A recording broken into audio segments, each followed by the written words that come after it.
अस्सलाम वालेकुम, कैसे हैं आप सब। आज पाकिस्तान और न्यूजीलैंड के दरमियान 5वां T20 मैच खेला गया और बहरहाल बड़ी मुश्किलों से पाकिस्तान ने अपने आखिरी T20 मैच में फ़तह हासिल की और किसी न किसी तरह हम वाइट वॉश से बच गए। जिस तरह ऑस्ट्रेलिया ने हमें 3-0 से वाइट वॉश किया था टेस्ट सीरीज़ के अंदर, इसी तरीके से लग रहा था कि न्यूजीलैंड भी 5-0 से हमें आज वाइट वॉश कर देगा, लेकिन समहाउ हम बच गए। आज की वीडियो में हम बात करते हैं अपनी टीम की परफॉर्मेंस के बारे में। पाकिस्तानी टीम की बैटिंग किस तरह की रही, बैटिंग डिपार्टमेंट में किस किस प्लेयर ने किस किस तरह परफॉर्म किया और बॉलिंग डिपार्टमेंट में किस किस बॉलर्स ने किस किस तरीके से अपनी परफॉर्मेंस दिखाई। ठीक है, अब ये देखने से पहले आपके जहन में ये बात लाजमी होनी चाहिए कि जो टीम है ये नए कप्तान शाहीन शाह अफरीदी, नई कोचिंग स्टाफ, नई मैनेजमेंट के साथ जो है वो ये टीम उतरी थी मैदान में और गई थी दौरे पर, ऑस्ट्रेलिया के दौरे के ऊपर और न्यूजीलैंड के दौरे के ऊपर। मोहम्मद हफीज़ जो है वो कोचिंग की जिम्मेदारियां निभा रहे थे, इसके साथ साथ वहाब रियाज चीफ सेलेक्टर की जिम्मेदारियां निभा रहे थे और ज़कात अशरफ एज यूजुअल हमारे चेयरमैन क्रिकेट बोर्ड थे। और बैटिंग को कोच को भी डिफरेंट हमारे इस बार मौजूद थे। तो अब इनकी कोचिंग के अंदर, इनकी सरबराही के अंदर पाकिस्तानी प्लेयर्स की बैटिंग डिपार्टमेंट में और बॉलिंग डिपार्टमेंट में क्या परफॉर्मेंस रही, आइए वो जानते हैं। हाँ जी, तो सबसे पहले हम अपनी बैटिंग डिपार्टमेंट की बात करते हैं। बैटिंग डिपार्टमेंट में हमारे जो टॉप 3 रन स्कोरर रहे वो बाबर आजम, मोहम्मद रिजवान, फ़खर जमान रहे। बाबर आजम ने अपने 5 मैचेस के अंदर सबसे ज़्यादा 213 रन बनाए, हाई स्कोर उनका 66 रन का रहा और एवरेज जो है वो 42.6 की रही, जो कि T20s में बहुत बेहतर है। 150 गेंदों का उन्होंने सामना किया, 150 गेंदों के अंदर उन्होंने 213 रन बनाए।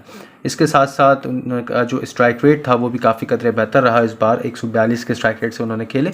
लेकिन एक चीज़ जो सबसे ज़्यादा परेशान की पाकिस्तान को वो ये कि बाबर आजम ने 4 मैचेस के अंदर 5 मैचेस में स्टार्ट के जो 3 मैचेस थे उसमें अपनी परफॉर्मेंसेस तो दिखाई, अपनी 3 half centuries back to back उन्होंने स्कोर की, लेकिन पाकिस्तान किसी भी एक मैच में फ़तह हासिल करने से कासिल रहा।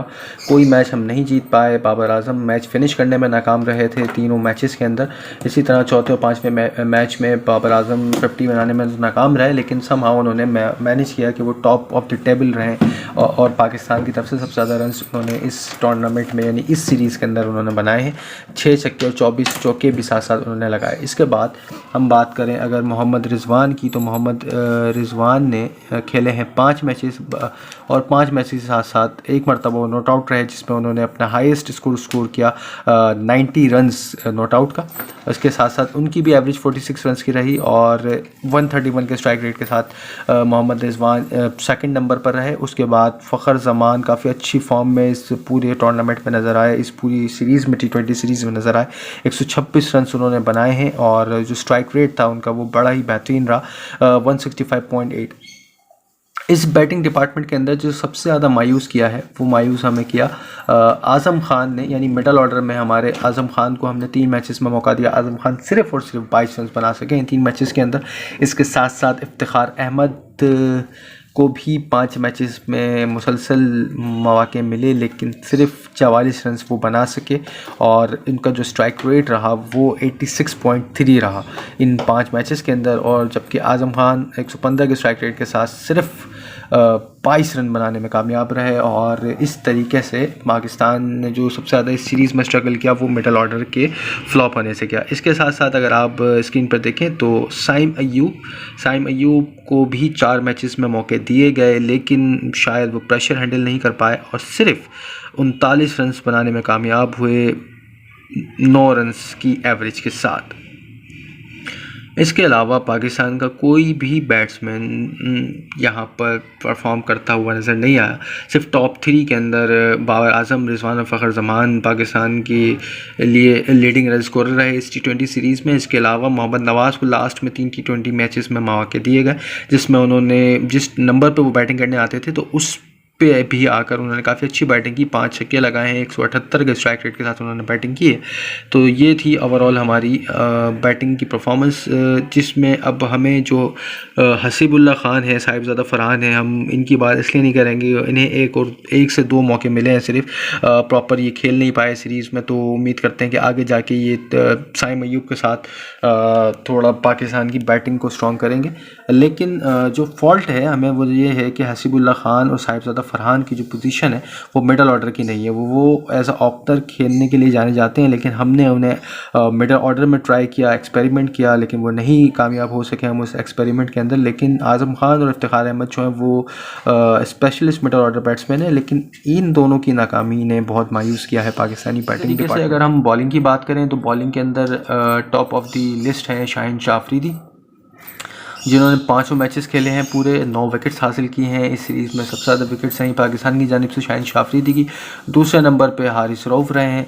और अगर रन्स देने की बात करें तो इकोनॉमी रेट बहुत ही बुरा रहा है शाहीन शाह अफरीदी का भी और हारिस रऊफ़ का भी, चूँकि यहाँ पर हाई स्कोरिंग मैचेस रहे हैं 5 के 5, तो इकोनॉमी रेट जो है वो उस तरीके से वो मेंटेन नहीं रख पाए। लेकिन समहाउ सबसे ज़्यादा विकेट्स लेने में Shaheen Shah Afridi as a captain कामयाब रहे हैं इस सीरीज़ के अंदर। उसके बाद जो हारिस रऊफ़ हैं वो भी थोड़े एक्सपेंसिव रहे, लेकिन विकेट्स उन्हें भी मिली हैं। इसके साथ जो सबसे इम्प्रेसिव बॉलर हमें नज़र आए इन सीरीज़ के अंदर वो अब्बास आफरीदी थे, जिन्होंने भी 5 विकेट्स हासिल की। एज एन डेब्यू उन्होंने खेली थी ये सीरीज़, और वो भी थोड़ा सा इनका इकोनॉमी रेट 9 रन्स पर ओवर के दरमियान में रहा है। लेकिन खुश आइन वाली बात यह है कि पाकिस्तान को जो एक स्पिन में काफ़ी मसाइल नज़र आ रहे थे, उसामा मीर वो परफॉर्मेंस नहीं दे पाए, लेकिन मोहम्मद नवाज़ और इफ्तिखार अहमद, मोहम्मद नवाज़ पिछले 3 मैचेस से अच्छी बॉलिंग कर रहे थे और काफ़ी अच्छे इकोनॉमी रेट के साथ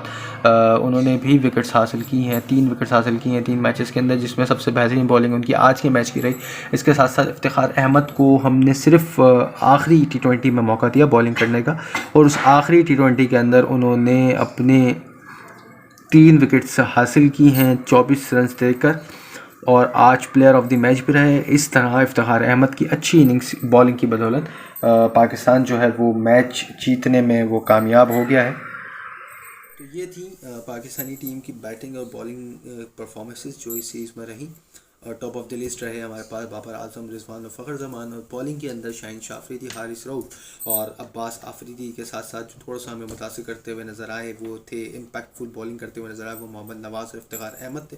अब पाकिस्तान के पास आगे जो टास्क हैं वो ये हैं कि सबसे पहले ये सारे प्लेयर्स जो हैं वो अपने परफॉर्मेंस और अपनी जो प्रैक्टिस है वो करेंगे इस साल की PSL के अंदर, जो कि स्टार्ट होने वाला है फरवरी और मार्च के दरमियान में। और उसके बाद जो थोड़ा सा टाइम हमें मिलेगा रमज़ान और ईद के बाद, उसके फ़ौरन बाद पाकिस्तान ने जाना है इंग्लैंड से खेलने, और इंग्लैंड के साथ पाकिस्तान की होंगी 4 T20 मैचेस की सीरीज़ है इंग्लैंड के साथ। तो 4 T20 मैचेस इंग्लैंड के साथ हैं पाकिस्तान के मई में, और दैन उसके बाद पाकिस्तान उतरेगा T20 वर्ल्ड कप 2024 के मैदान में। और अब देखते हैं, अब पाकिस्तान के पास सिर्फ PSL और इंग्लैंड वाली T20 सीरीज़ बची है तैयारियां करने के लिए, एक्सपेरिमेंट करने के लिए। अब जो गलतियां हम माजी में करते रहे हैं, हम कहते हैं हम उससे सीख रहे हैं, तो अब वक्त आ गया है कि उन गलतियों से सीख लिया जाए और अपनी परफॉर्मेंस से वर्ल्ड कप की जीतने की कोशिश की जाए।